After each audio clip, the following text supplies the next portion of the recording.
Trump imposes $100,000 fee for new H-1B visa applicants, sparking industry backlash. Washington, D.C. In a sweeping change to the U.S. immigration system, President Donald J. Trump has signed a proclamation mandating a $100,000 fee for new H-1B visa petitions filed on behalf of foreign workers outside the United States. The policy, taking effect September 21, 2025, represents one of the most significant modifications to the H-1B program in recent memory. The fee applies to new H-1B petitions for specialty occupation workers filed by employers for foreign nationals outside the U.S. It does not apply to individuals who already hold H-1B visas or to renewals of existing H-1B visas. The proclamation allows for case-by-case exemptions determined by the Secretary of Homeland Security, especially in situations deemed to be in the national interest.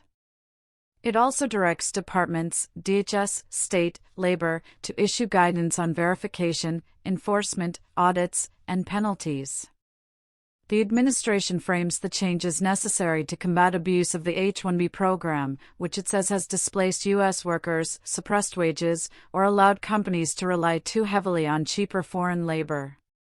Commerce Secretary Howard Lutnick stated the measure is meant to push employers to hire American workers unless the foreign candidate brings truly exceptional skills. We need workers, we need great workers, and this pretty much ensures that that's what's going to happen. I think, Sean, do you agree with that? Well, they're $100,000 per year. So the whole idea is no more will these big tech companies or other big companies train foreign workers. They have to pay the government $100,000, then they have to pay the employee. So it's just not economic. If you're going to train somebody, you're going to train one of the recent graduates from one of the great universities across our land. Train Americans, stop bringing in people to take our jobs.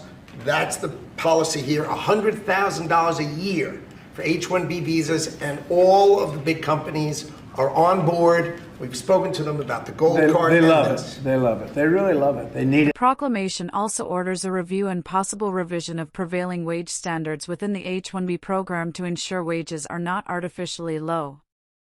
Big tech companies, long major users of H-1B workers, are expected to be among the hardest hit. The new fee may make it economically unfeasible to hire many foreign workers under this visa. Some firms have already issued internal guidance urging H-1B holding employees outside the U.S. to return before the fee takes effect. Foreign workers outside the U.S. who are hoping to enter via H-1B visas face a drastically increased cost. Many may delay applications or reconsider working in the U.S. under the new terms. The high fee could reduce the total number of new H-1B applications, as employers weigh cost versus necessity. Legal experts believe the proclamation may face challenges. The H-1B program is governed by statutes passed by Congress, and there are concerns about whether the president has the legal authority to raise fees to this level without legislative backing. Critics argue the move could hamper U.S. ability to attract international talent, especially in STEM fields, potentially slowing innovation and growth in the tech sector. Foreign governments, India has voiced concern, warning of humanitarian consequences given the large number of H-1B beneficiaries from India. Some applaud the intention to protect American workers, others warn that the policy could disrupt business operations and research that depend on foreign skilled labor. What will the detailed exemptions look like in practice, particularly for industries or roles deemed in the national interest? How will national security, wage suppression, and other criteria be measured or enforced?